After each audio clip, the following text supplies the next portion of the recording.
Welcome to another episode of the Successful Fashion Freelancer Podcast. And today we have a really fun interview that's a little bit different than our usual conversations with freelancers. I am chatting with Jay Arbetman, the founder of the Sourcing District, who is a rep for various textiles that are mostly U.S. domestic suppliers and offer small to low minimums.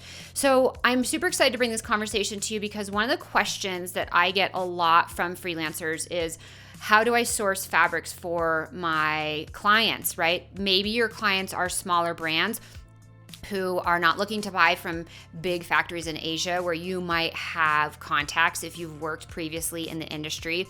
And so how do you find these small suppliers for some of the startup or indie brands that you're working with? Jay talks us through so many great things like how to find suppliers, what questions you should be asking to show that you know what you're talking about, both to the supplier as well as to your client. We talk about sustainability and how you can make sure that the textiles you're sourcing are sustainable and have a sustainable supply chain. We also talk about one of my favorite topics, maybe not my favorite topics, but a topic that comes up a lot, which is, should I share my suppliers with my clients?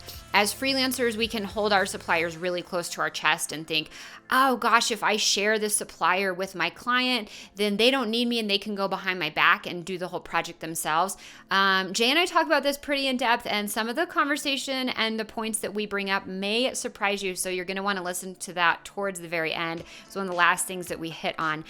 So yeah, if you are working as a freelancer or want to start working as a freelancer and are feeling a little bit nervous about the sourcing part of it, this interview is going to shed so much light on that and help you understand the whole process and make you feel much more knowledgeable and confident to offer this service to your freelance clients. All right, on that note, if you are trying to build or grow your freelance career, I would love to help you do that. You can head on over to my website, soheidi.com/freelance, where you can sign up and I will send you all my best resources on freelancing absolutely for free. And it will also get you onto the email list, which gives you the opportunity to hear about our Freelance Accelerator program, which opens just a few times a year. And if that's something you're interested in, I'd love to share more about that with you. So again, head on over to soheidi.com/freelance, and we'll link that below in the show notes for my best free resources on freelancing. And now let's dive in and talk all about sourcing and what that looks like as a freelancer. Here we go. Jay, welcome back to the Successful Fashion Freelancer Podcast. You were one of my very early guests on episode 20, as you reminded me was back and recorded in 2017. It feels like a million years ago now. So I would love for you just start out by introducing yourself, who you are, what you do in the fashion industry for those people who don't know you and who haven't listened to the past episode, and then we'll dive into all the things that I want to talk about. Sure. My name is Jay Arbetman, and I am the owner-operator of a company called the Sourcing District. I work out of the home office that I'm in right now in Oak Park, Illinois. People actually come here and look at fabrics, and I do a lot through the mail. And so I offer 10 different companies that sell fashion fabrics and garment construction necessities. And all of them are directed toward what I would call independent designers and domestic production. Okay. So you're able to sample 5 or 10 or 15 yards or whatever, make your samples, and then they all have continuity. Mm-hmm. And so I don't represent any jobbers. I only represent companies that offer continuity. So for people, that's what I do. Explain the continuity thing for people who maybe are a little bit more new to the industry. Sure. So my suppliers have what's called a dedicated inventory. So if style 100 in black runs out, they're going to put more of it in. Now, sometimes there's a space between the time it runs out and the time they restock it, but they're always dedicated to restocking and to offering the same thing. Things get dropped, things get added, but basically on core items, I have things I've been selling for 10, 12 years. Amazing. So a brand could come back and reorder a year, 2 years later and still get the same fabric to reproduce the same style. And they do. Yeah. I mean, that's a commonality. Totally. My indie designers who who meet with some success, Yeah. then come back over and over again on the same fabric, and that works out very well. Yeah. Amazing. So when we first had you on the show 4 years ago, I didn't think it was that long. We talked really specifically about how indie brands can source fabrics for their collections. And I'd love to kind of position our conversation today more towards freelancers. So a lot of freelancers work with the indie brands to help them, whether it's with the design or the sourcing or the development or the whole process. And as we are now, we previously were Successful Fashion Designer Podcast. We're now Successful Fashion Freelancer Podcast. We're targeting the freelancers, right? And we're really trying to bring content that speaks to them. And so something that I get asked a lot from freelancers who maybe they come from the corporate world, let's say, and they worked at a job where there was a whole sourcing department, right? Or they had their established sources that they could just go to over and over, right? To get fabric and trims and materials and all that sort of thing.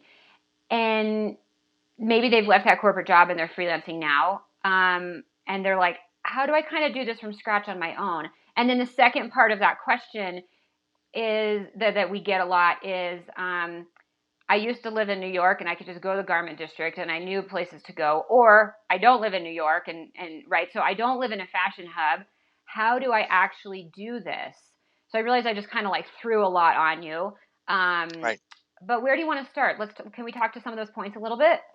Well, you mentioned something about New York, and not that there aren't fabrics there, but the businesses. So when I started out in the coat business 50 years ago, Yeah. literally, Yeah. amazingly enough. And wait, I'm feeling a little older. That's okay.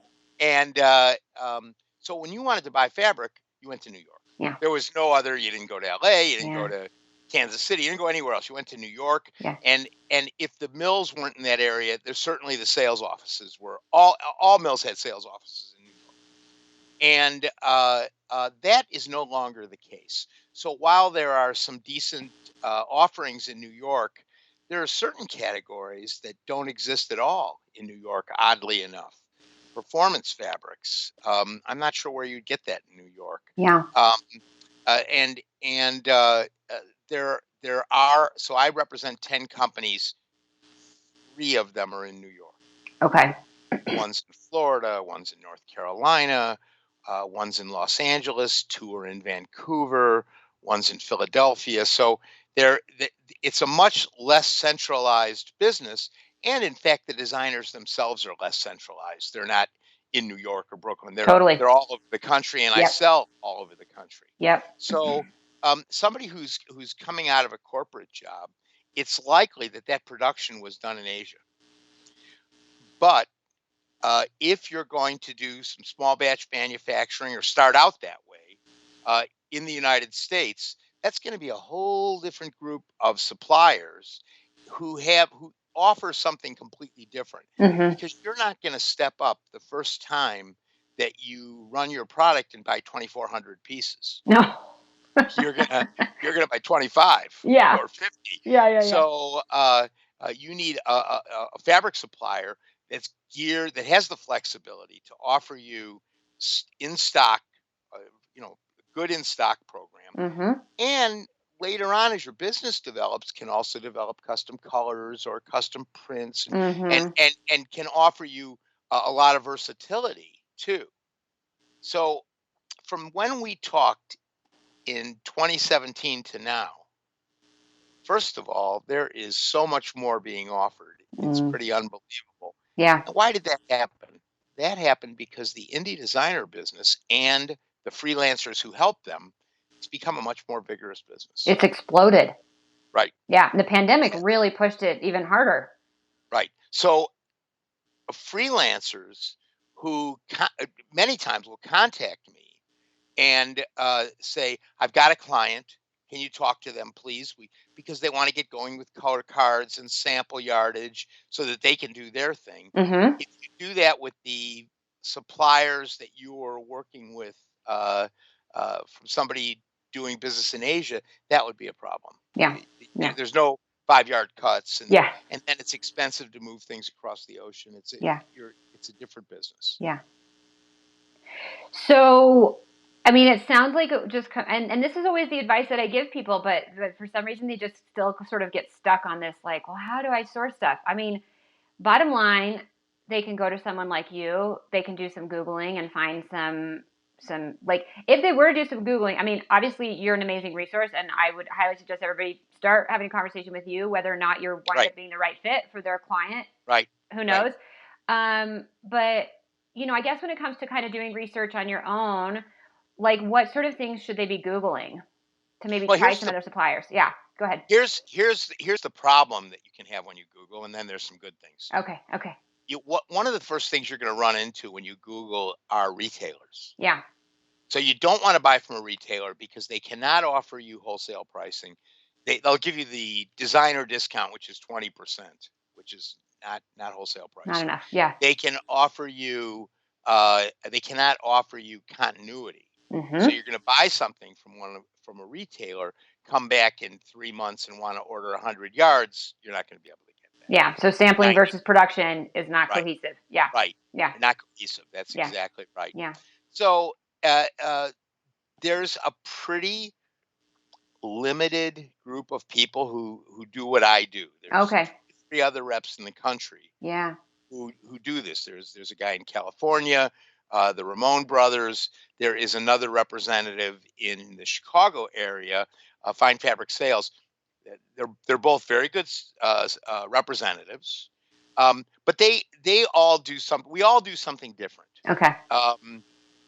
Ramon does a lot with prints. He represents jobbers, which I don't do. Fine Fabric Sales is a little more couture than I am. And then what I do is more moderate to better prices. It's not really designer priced. Okay. I kind of top out at about $20 a yard. Okay. My sweet spot is $7 to $13, $14 a yard. Okay. Talk a little bit about jobbers, because even as someone who maybe has a few years experience in the industry, but if you're working, with an established corporate brand and you're, like you're sourcing from Asia, that might not be something you're totally familiar with, like what that is and how that all works. Can you explain it? Right. Yeah. Right. So the guide to who has fabric, there's retailers. Then there are jobbers, and jobbers buy fabric that already exists. They might buy out a sample room in New York. They may buy from a designer who has leftover fabric. Okay. They may buy even from a converter where let's say they bring in something and the color isn't right. Mm-hmm. Now they have to get rid of what they have. Yeah. So they're buying leftovers from a variety of sources. There used to be a lot of jobbers that were available to indie designers and to even home sewers. That that business has gotten smaller. Why is that, you think? Because they don't have continuity wholesale pricing or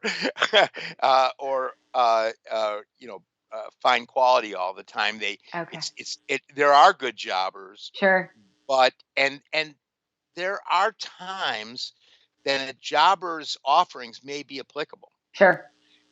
Let's say you're making a limited run of something, and you're not offering it in your line. And you can source that fabric. Some jobbers just sell at a higher price, some at a lower price. You have to shop the market. But fabric jobbers exist, and like anything else, some are good and some are not as good. Yeah. And go ahead. Yeah. So that I was just going to say the next step up is what's called a converter. Okay. So a converter goes to a mill, buys what's called gray goods, which is spelled Greige, greige, but it's pronounced gray. Yeah. They put their own colors into it. They put their own finishing on it.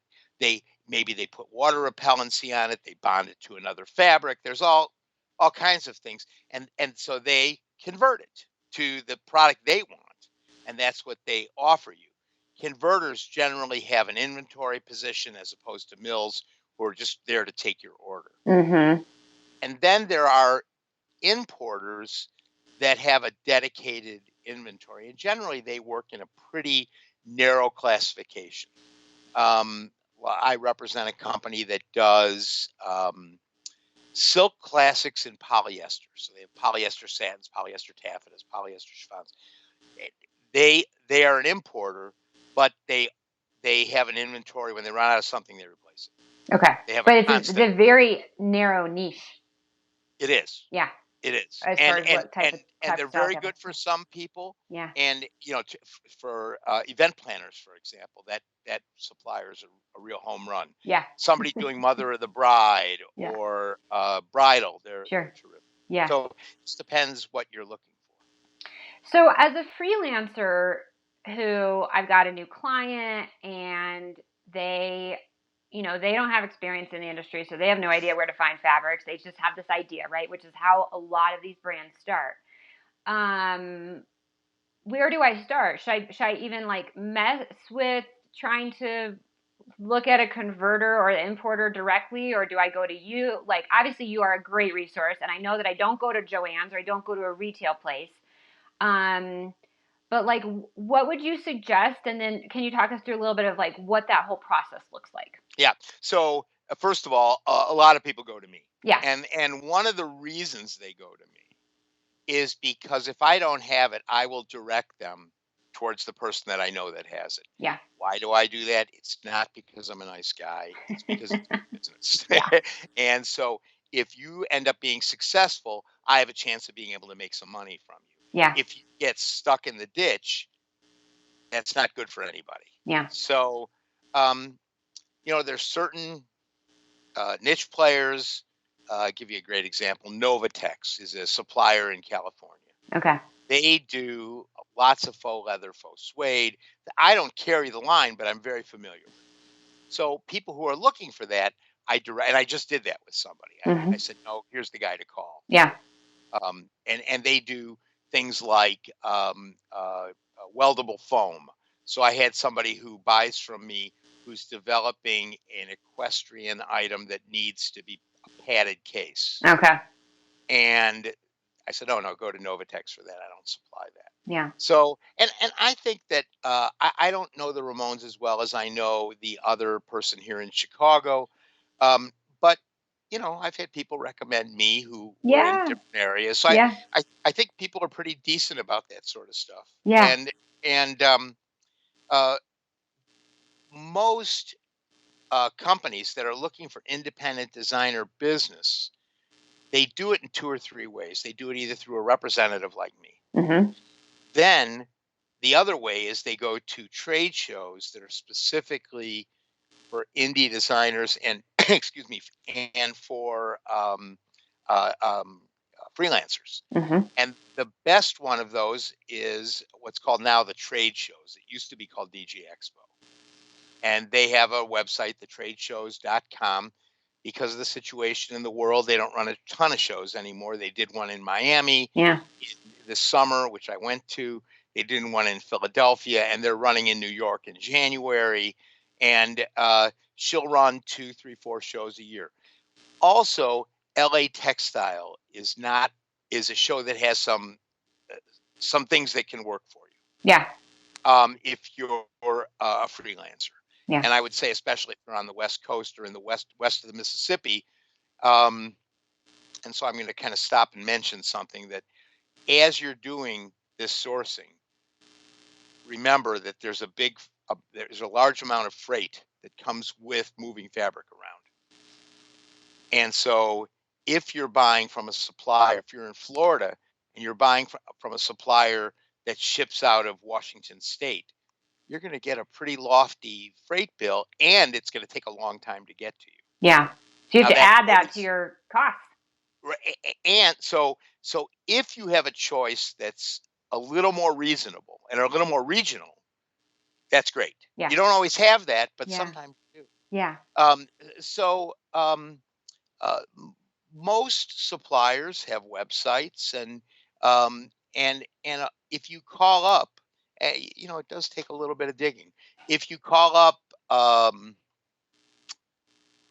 Pangrim, they have an office in the United States, and you say, do you work with indie design? They're going to blow you off in about 2 seconds. Yeah.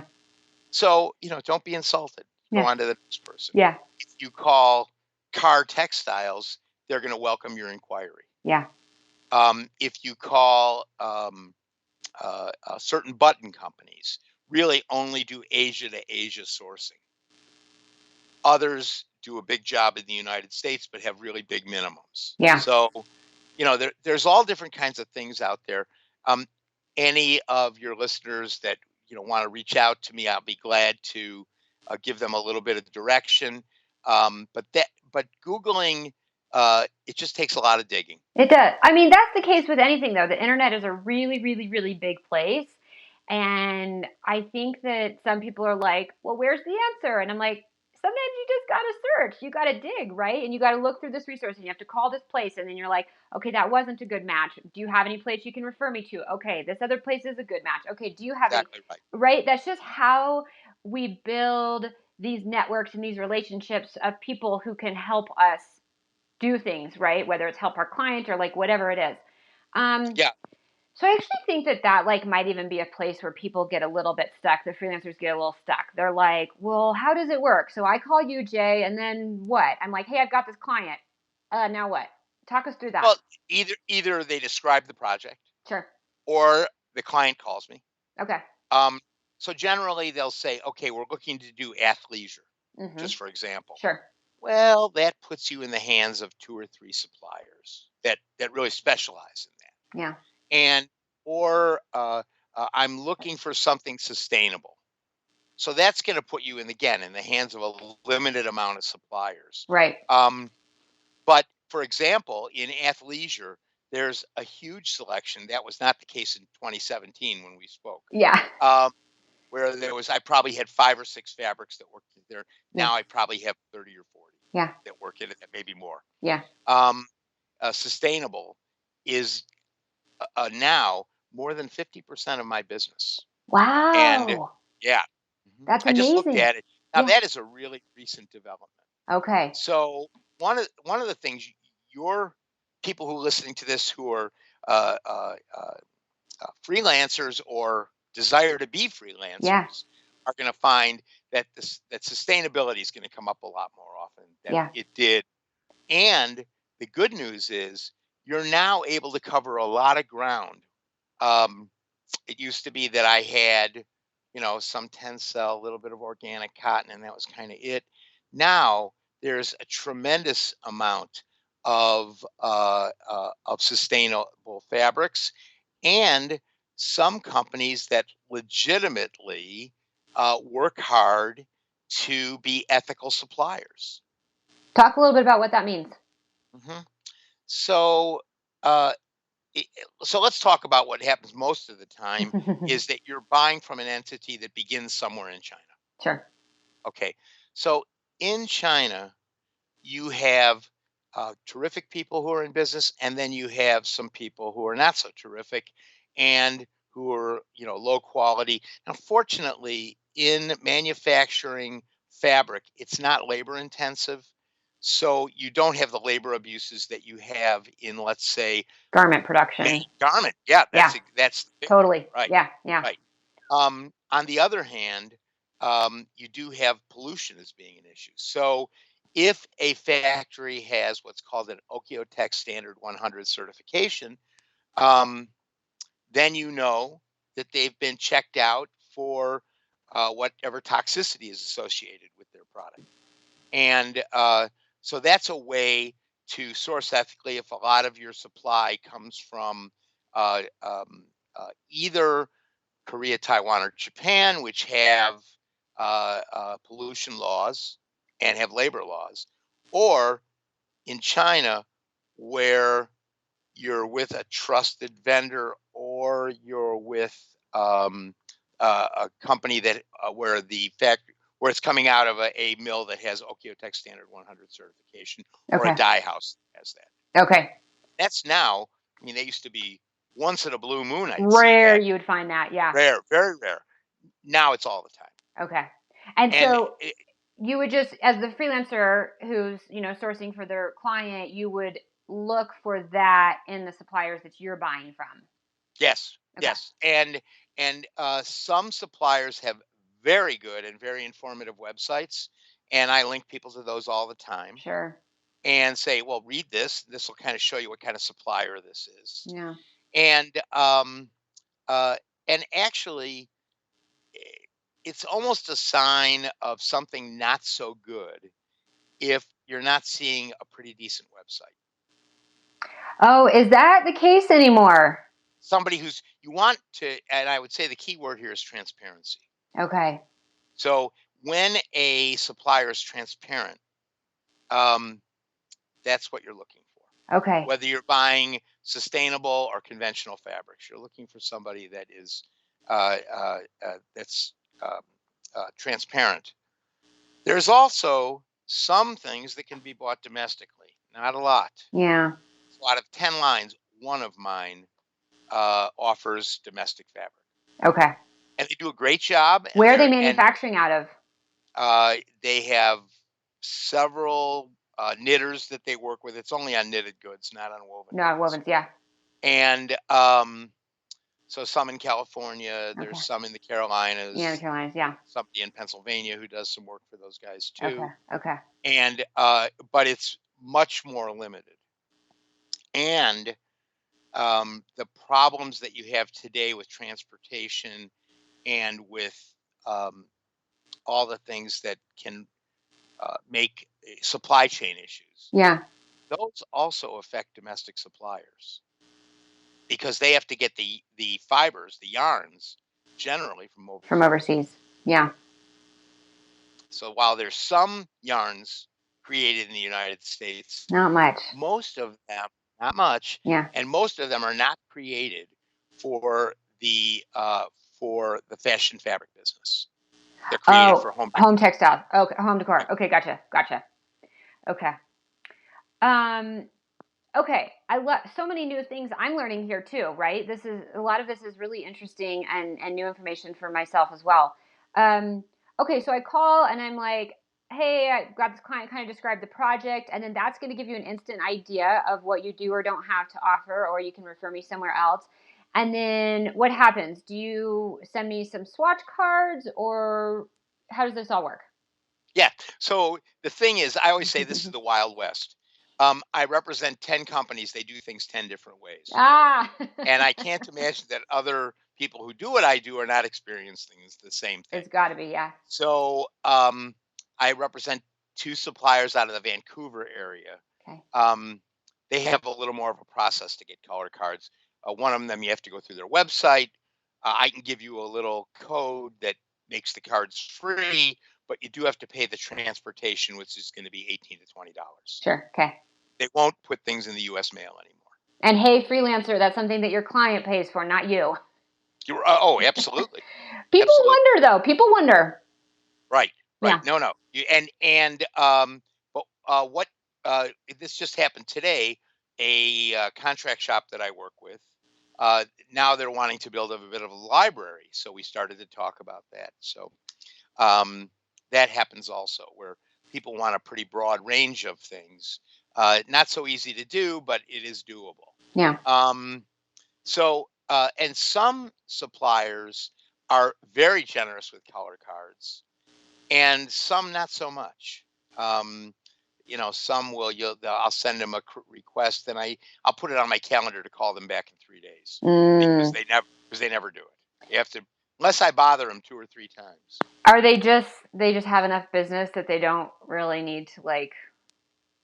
No, the 2 people who are best about that are the guys that have the most business. So that's so interesting to me. Right. Yeah. Because I think there's a common, maybe stereotype is the right word, that if the factory's like blowing you off or the supplier's blowing you off, that it's just you're too small, they don't really care to deal with you, and they've got enough other business. Mm-hmm. Which is, I could get that angle, but coming from you, I mean, you're their direct contact. It's just how they operate. Heidi, I've had people call me for the first time, either developers, freelancers, or indie designers, and sound so bad, sound like there's just not a chance that they could develop into anything. And oh no, that's wrong. So, and as a matter of fact, I have a really terrific client, and I remember the first time I spoke to him, I hung up the phone and went, "Oh, that'll never happen." This is not going anywhere. Yeah. Yeah, this is Yeah. not going anywhere. But what they've done, and what I think freelancers, designers, and anybody else in business should do is Yeah. they leverage the things they were good at. Yeah. So they were good at getting publicity. They were good at the marketing side of it. They didn't know anything about garments. They didn't know anything about fabrics, but they found people that did. Yeah.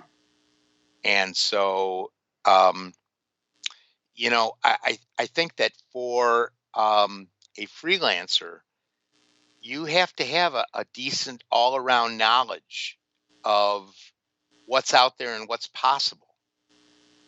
So if people want to do, um, a camel hair or a cashmere coat, let's say, well, they better understand that you're looking at something that's going to probably sell for $1,000. Yeah.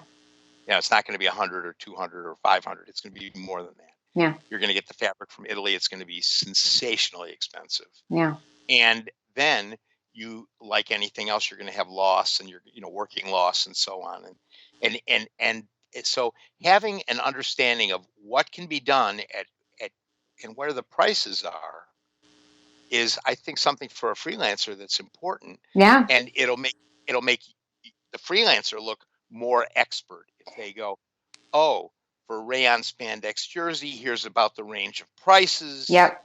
And here's the range of weights that it comes in. How are you using it? I'm going to make Yeah. tops out of it. Yeah. Terrific. Yeah. Here's 2 or 3 places where you can go for that. Yeah. Well, it's funny you mentioned that, because one of the things that I'm a big proponent of, as I'm out here educating and supporting people on their journey to become freelancers, is be niche in your offering, right? Because you do need to have some base knowledge on a lot of the different, you don't have Right. to do all the parts of the process. I know freelancers who specifically don't source. They just say, I don't source.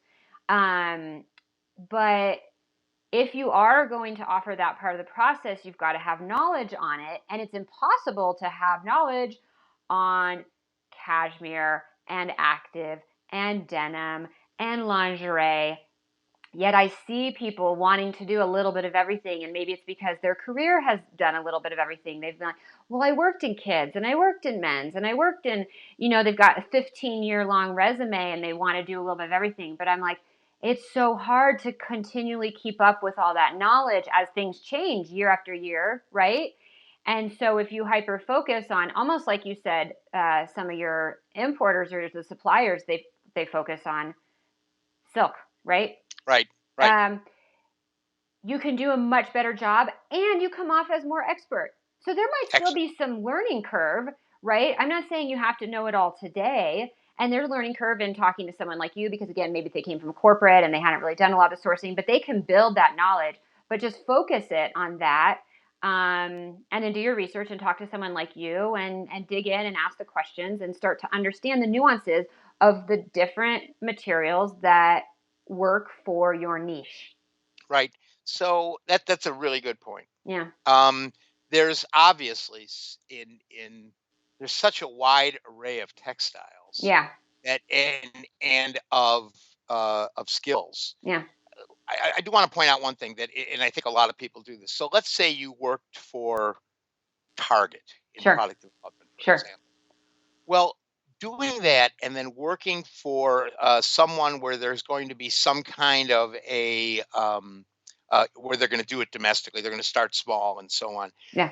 Those are two different things. Totally. And you're going to find two different suppliers, list of suppliers. So you may go over and you're going to buy shirting from, this one big mill in China, but they're not really practical to buy from if you're wanting to buy 50 yards or 5 yards or 100 yards. So who carries that product in the United States? Well, there is somebody who does that. Yeah. And so if you're going to do shirtings, there are 2 or 3 really good suppliers, and you should know those guys. Yeah. If you're going to do athleisure, there's one sensational supplier and a couple others that have offerings. I think the other thing that's valuable is, I think as a freelancer, many times somebody's going to come to you, and one commonality is that they're going to need interfacing, or you're going to need muslin.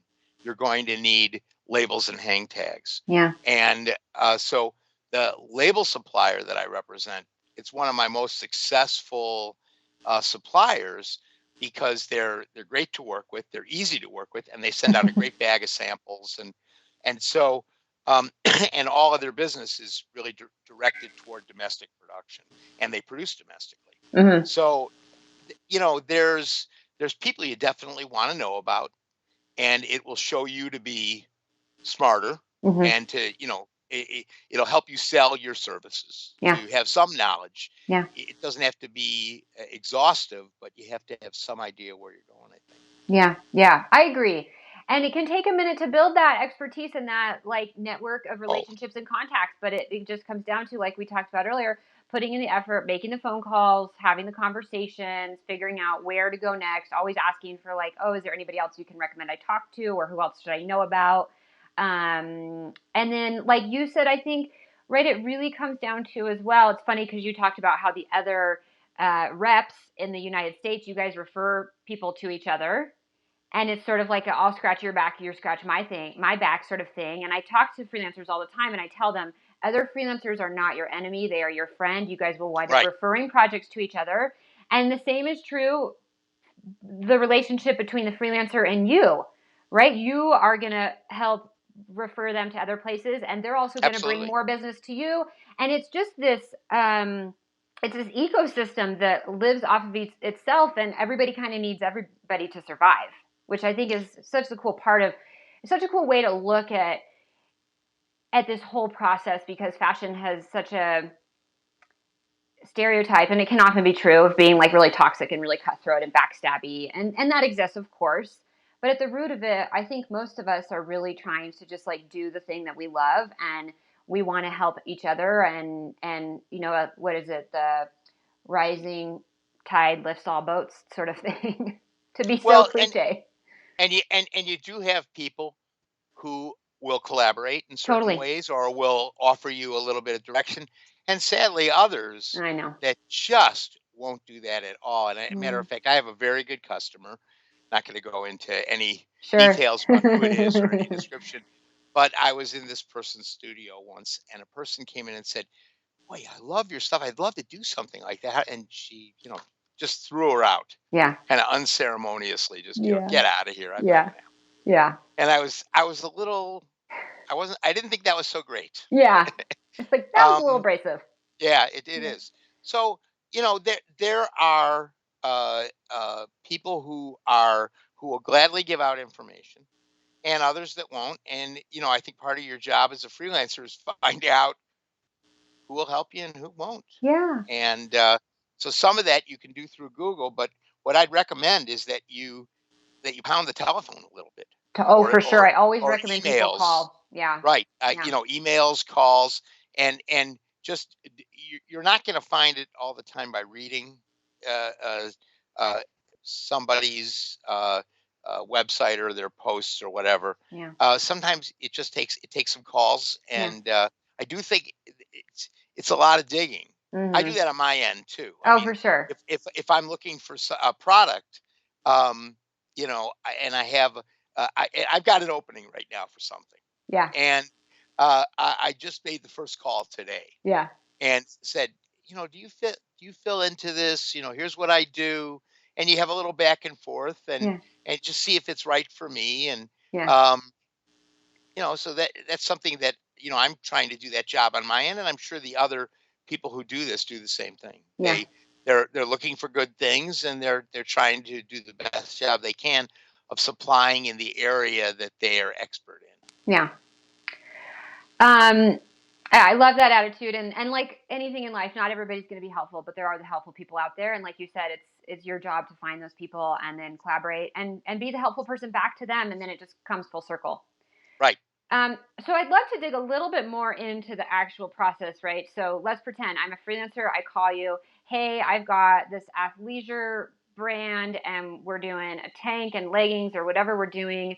And you can get me, I know that each of the different companies you represent sort of do things differently, but maybe we can just Right. talk like generally, how does Right. this work? So the freelancer out there who's not done this in the past, they have a little bit of an idea of what the whole process looks like.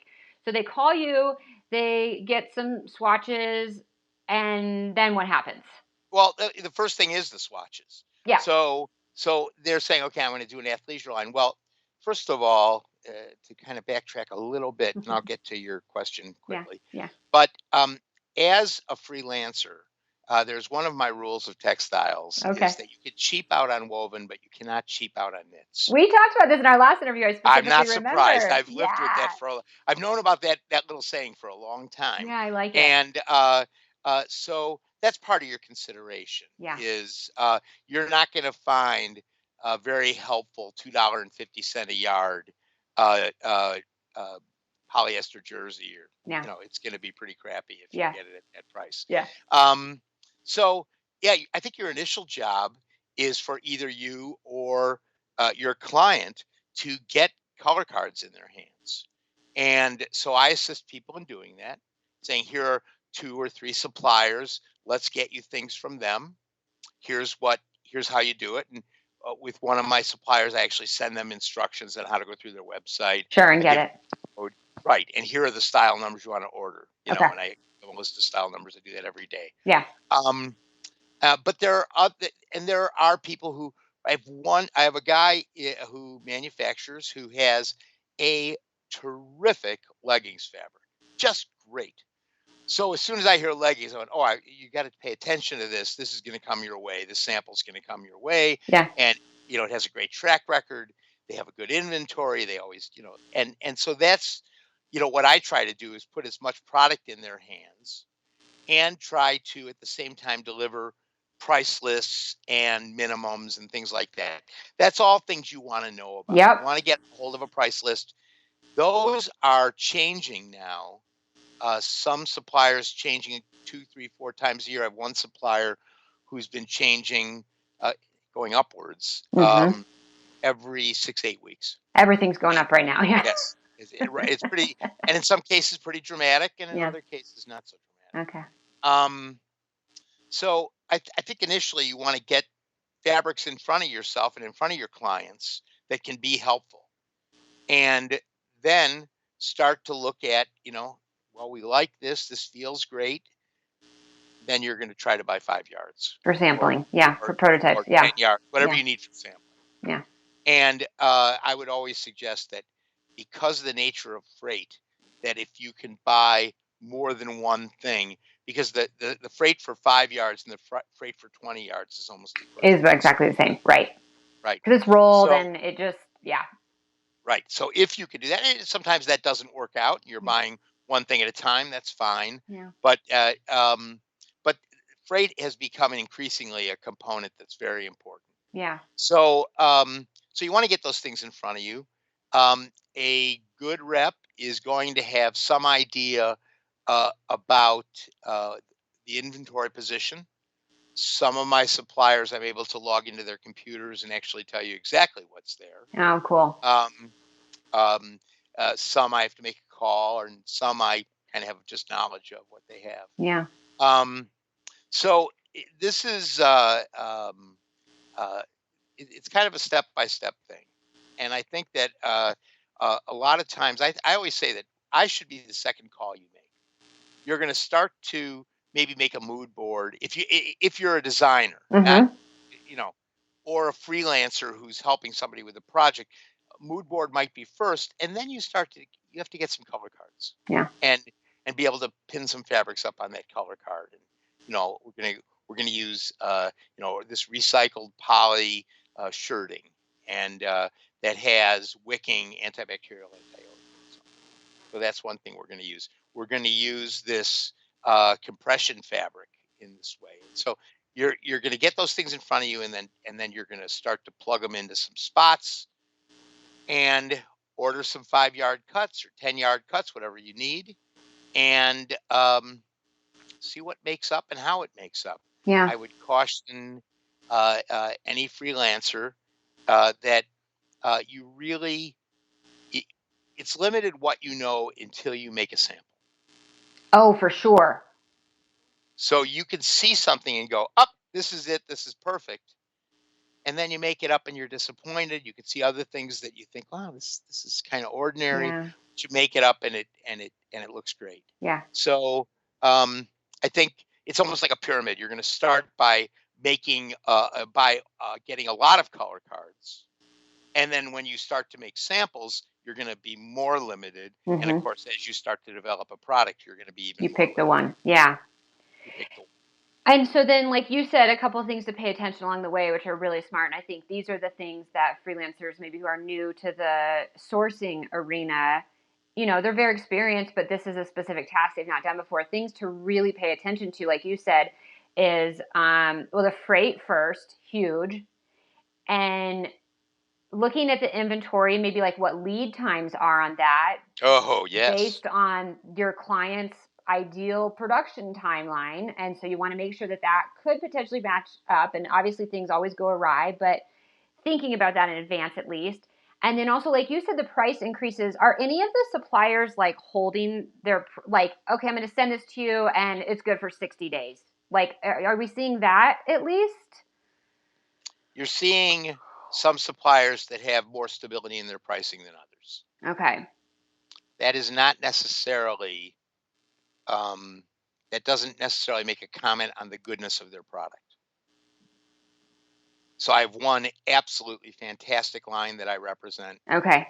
and they're the ones that have a pretty steady, their prices are going up all the time. Almost every 2 months. Yeah.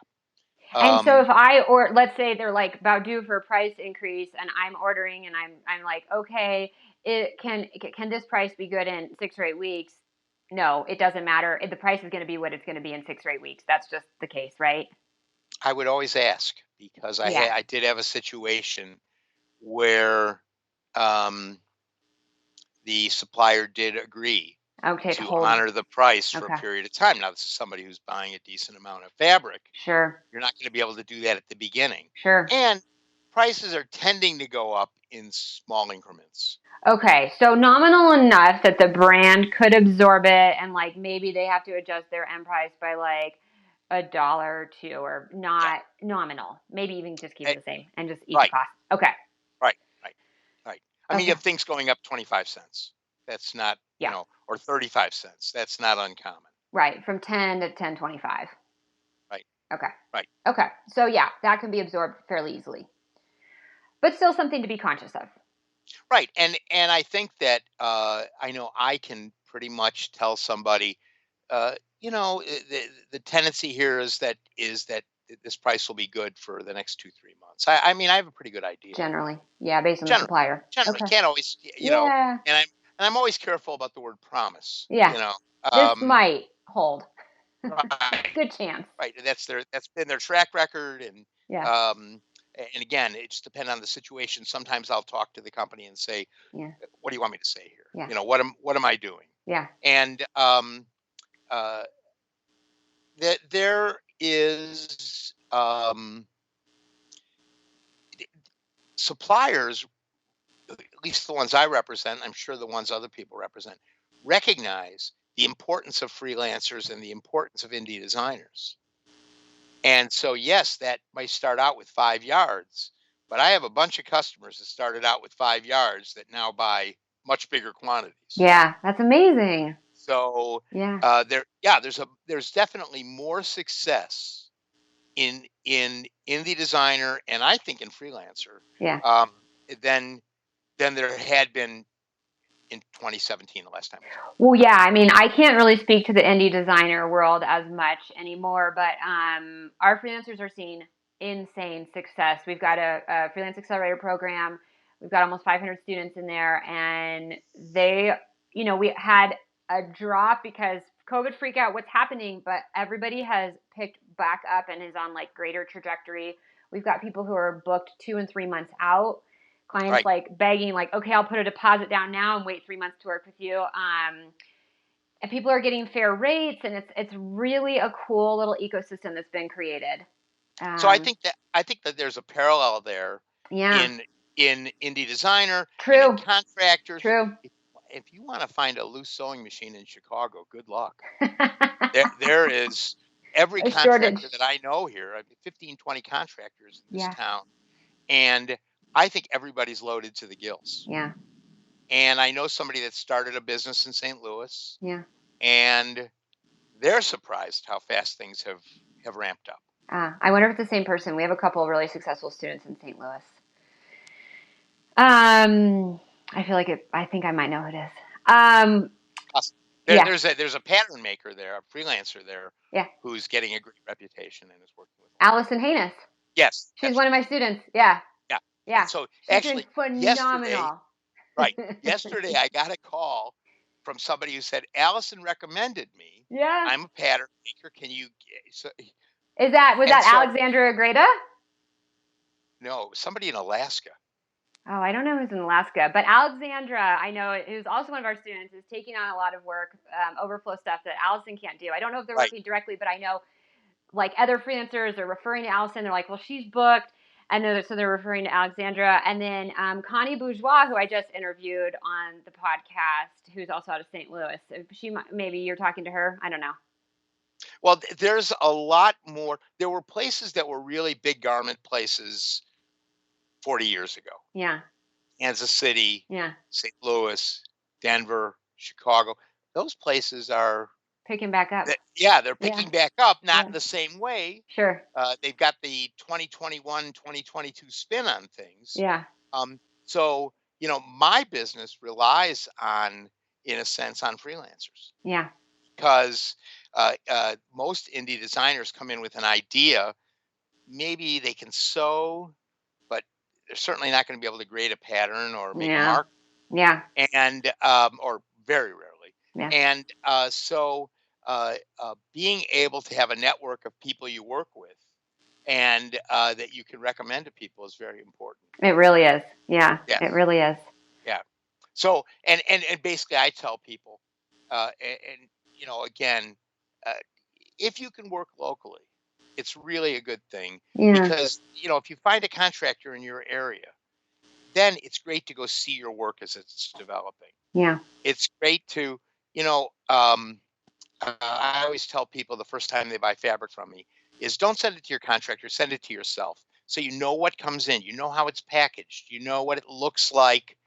You ordered off this color card, but how does it look when it comes in? Mm-hmm. So I would always say that, freelancers should recommend that to their clients. Yeah. The first time, if it's at all possible and has some cost effectiveness. If they're local, they certainly want to try to do that. Yeah. So I think all these groups are really intertwined. For sure. And, from the first time I spoke to you, I've gotten calls for years. People who said, I heard your podcast. Yes, I love that. I go, which one? And they went, so Heidi. I go, you know how long ago that was? Yeah. It's so valuable. Still valid. Like you said, a lot of the little things have, or maybe not even little, but a lot of big things have changed. But still, just the amount of knowledge that they were able to take from that episode that they might have gone into like fabric is like, I don't know, what do I do? Do I go buy something at Joann's? Right? They literally don't know what to do if they're, if you've been in the industry, you don't go to Joann's. But if you're an indie brand and you are coming into this totally blind, you are really like, how does this work? So yeah, the information is still really valuable. One thing that I just thought of, and you may or may not have a thought on this, and maybe it goes back full circle to some stuff we've talked about earlier in the conversation, but you mentioned have the freelance, if possible, and if proximity and regionality makes more sense, have the client, receive the goods or maybe work directly with the supplier. Freelancers get really sensitive about giving up their suppliers. It's this real like tight-lipped mentality of like, oh, well, if I give up the supplier, then they don't need me.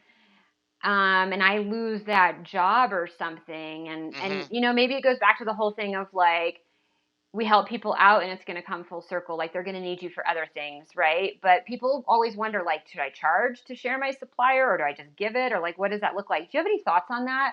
Yeah, I do. Okay. So I've had freelancers who contacted me and when they say that to me, I say, I really don't think that's a good idea. I think that you should try to be as transparent as possible. Yeah. And once I know that you're attached to a client, I'm not going to do anything to misdirect your customer towards Yeah. somebody else. Or, Yeah. right. I'm going to be sensitive to that. And Yeah. I'm sure other people who do what I do have similar attitudes. Yeah. But as you well know, other than buying the fabric, there's a whole lot of stuff that has to get done right. You have to make that fabric into I something know. that is merchantable. Just because they have the And fabric supplier doesn't mean they can now do it all. absolutely not. Just So because they I've have the had factory doesn't mean they can do it all. They don't maybe know how to like advise the factory or do the fittings or give comments on protos, right?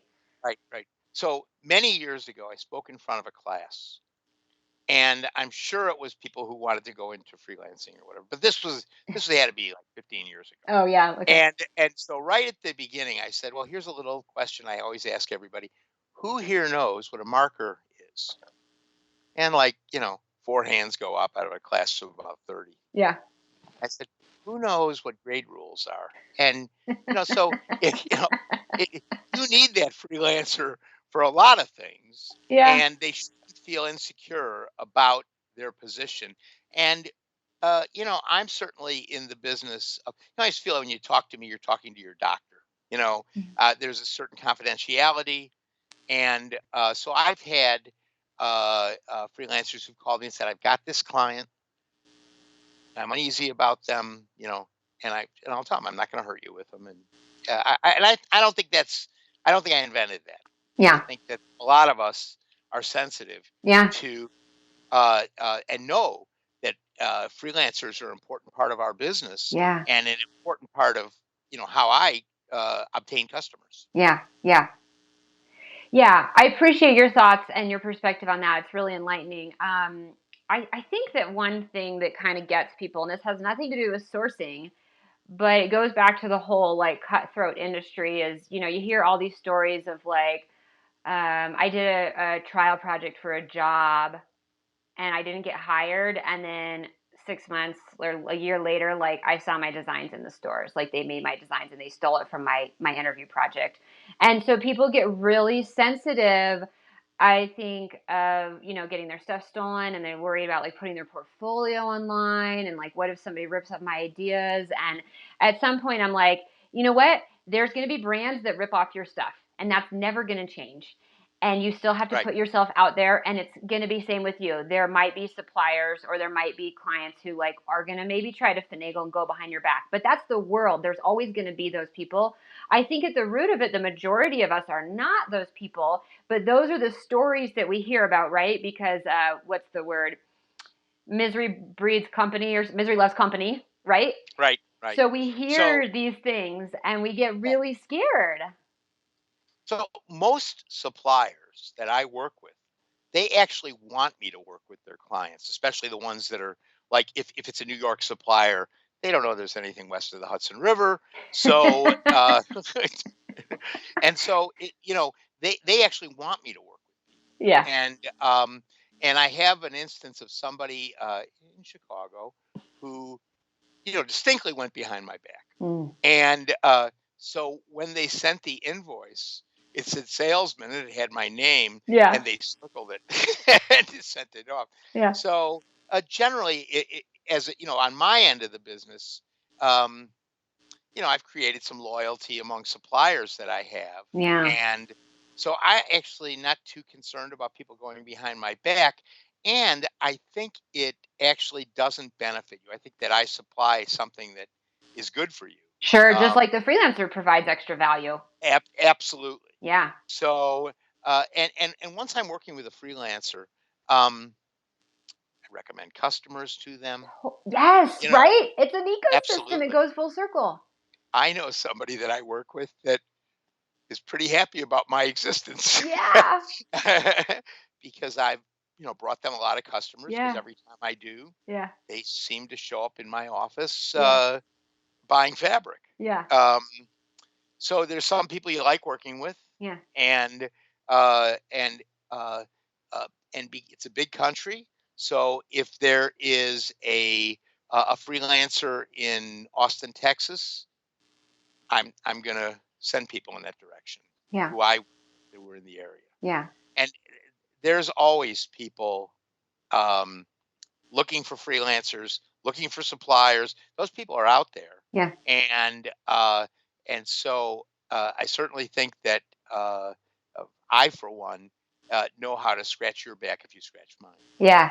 That's not an uncommon thing. No, it's not at all. And I talk to my students a lot about building relationships with people who are, and I don't want this to come off with a bad connotation, but like who are at the top of the funnel. You're at the top of the funnel, meaning as freelancers, In a certain respect, yes. as freelancers build relationships with you, or maybe they build relationships with a factory, right? Then there's clients and brands coming to you, coming to the factory, like you said, who need freelancers. And so you can be a constant source of like, hey, I got this new freelancer that came to me. And so now everybody, or I got this new client, this new brand that came to me that needs some freelance help. And it just builds and everybody kind of helps each other out. The other one thing I'll throw out to you, you mentioned, you got thrown under the bus by one of your clients and they circled your name on the invoice. It's a really freaking small industry. And stuff gets around. And as much as you said, it's a big country and there's, you have different options. It's a small industry and people know each other. And so as soon as the fastest way I think to ruin yourself is to try to get sneaky or really stingy. You don't want to do any of those things. No. And honestly, one of the things that's kind of interesting. So when I started doing this, I kind of dipped my toes in the water about 15 years ago. Yeah. And then, and then from 2013, 2014 on, my business was starting to become more established and I started doing more business. Yeah. And this first couple of years, I didn't always represent the best people. Okay. And every once in a while I still hear about it. Here's something that, there's somebody in Chicago who never buys from me. And I know that it's from something that happened 12, 15 years ago. I've said and done things that I'm like, maybe that wasn't the best, but we all go through these, these learning stages and. Right. And honestly, easier might not be the word, but there's so many more resources now that are doing so much more. Yeah. During 2020, during the lockdown, my two top guys, they just continued to develop fantastic product. They just didn't stop. Your two fabric suppliers. The two top guys that I represent. Okay. They didn't stop. Yeah. Developing terrific product. It was nonstop. Yeah. And one of them, I know, experienced 2020 was their best year. Yeah. 2020 was my best year. Yeah. 2021 has been my best year. We almost tripled. Right. And the only thing that stopped me from doing it this year is I got sick for a couple of months. Okay. And so I wasn't away from work, but I was kind of out of it for a couple of months and I Yeah. as much as I normally do. Yeah. And so anybody that tells you that there's no relationship to hard work and your results is not well. right. I had my son in 2020, like we talked earlier, like 3 weeks before the pandemic, and I had this whole like maternity leave planned, and I had spent all this time like getting stuff ready for the business, and I've got an amazing right-hand woman who does so much behind the scenes, and I've got this new baby, and then the pandemic hits, and I was like, oh, wait, all this stuff we planned, like this can't go out the door, right? You've got to change your tone. And I very quickly learned how, yes, hard work does have an impact. And I was a little bit low on what I could invest being a full-time new mom, but we still had, all things considered, we still had a phenomenal year in 2020 as well. And I think what you have to look at is, because this is something I run into a lot. Yeah. I run into freelancers who is how it relates to me. They kind of either take the first thing that comes up or they don't really dig hard enough. Okay. And I do think that sourcing, especially when you're getting started, you have to work at it. And you have to, get online, see who's out there, call everybody, see who seems to be interested in your business. That's generally a good sign right there if they're interested in your business. Yeah. If they're transparent about their minimums and how long it takes them to ship and so on. So those are all very, very important things, and you have to accumulate that information. And the only way to do it is just pounding on the phone or email. It is, but then it's this foundation that you build that when you're working in the niche, it's like you don't have That's to do terrific. this every time for every client, for every project. You're building the foundation, you're building a library of fabrics and of contacts and resources. And like you said, it does take effort. And I appreciate you mentioning that in terms of like, you don't just take the first thing. Like, you got to push and find the right thing for your client.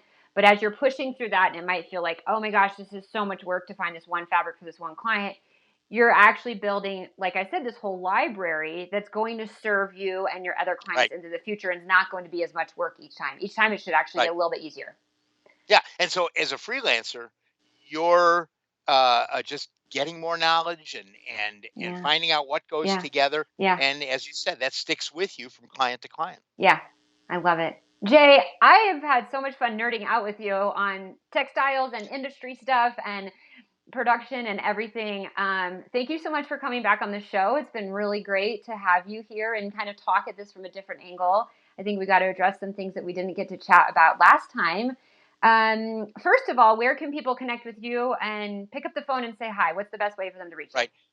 There's a bunch of ways to find me. Okay. You can go to my website, which is thesourcingdistrict.com. Okay.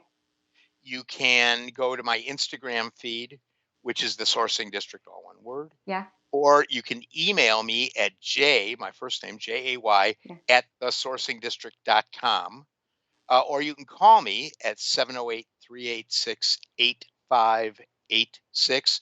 Always glad, you're not under obligation to buy anything. I have people who call me and just, here's what I'm thinking of doing. Can you help me with this? Yeah. And I get calls from freelancers all the time, with a similar thing. Yeah. How do I go about this? And so I'm always glad to talk to people in the business, and you'll find that I'm generous with information. I love it. You're very, very generous, and I really appreciate that. We will put all of that in the show notes so people can have that direct access to your Great. contact. And then last, I would love to end with the question I ask everybody at the end of the show. You may remember, and I don't remember what your answer was. I'll change it a little bit for you since you're not yourself a freelancer, and we'll go a little more general. But what is one thing about working in the fashion industry that no one ever asked you about that you wish they would?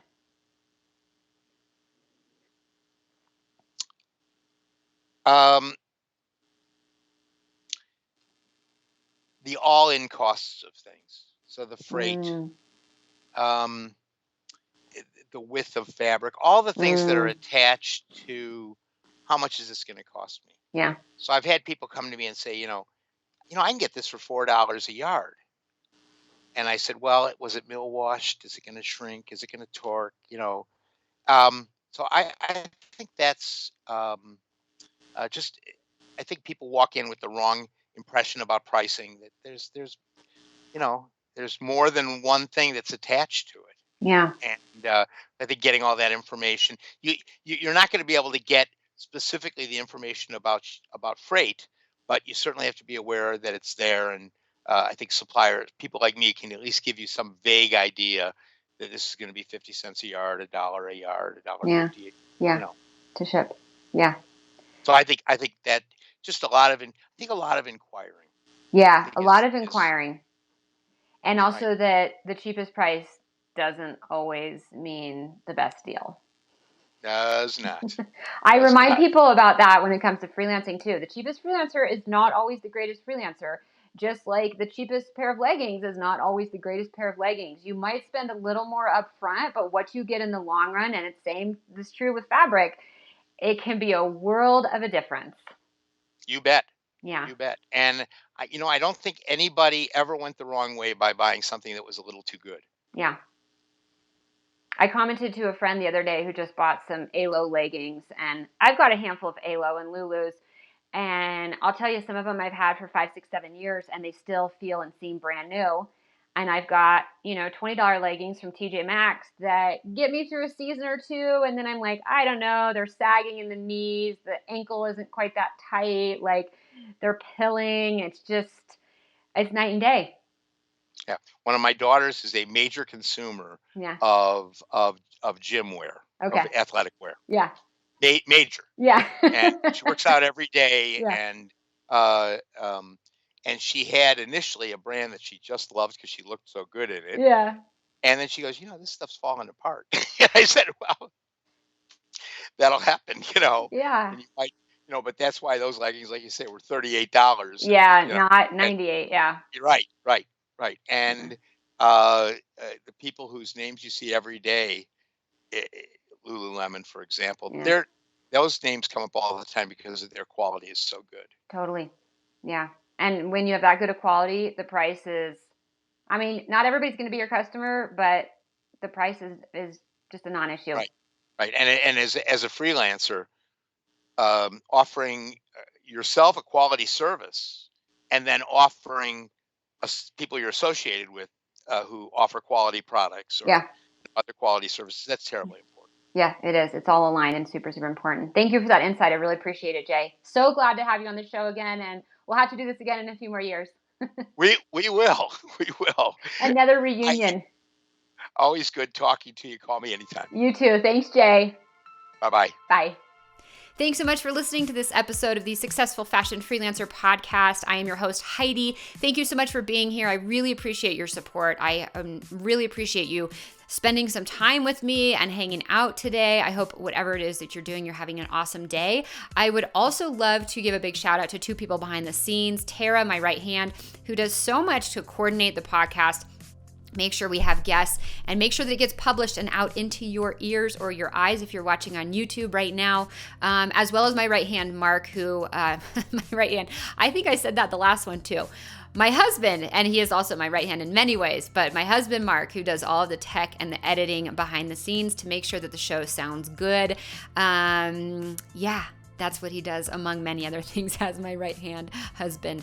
And again, thank you to you for listening. Really appreciate you being here. I'll remind you that if you want to get access to all of my best free resources on freelancing in the fashion industry, you could do that by heading over to soheidi.com/freelance. We will link that up in the show notes.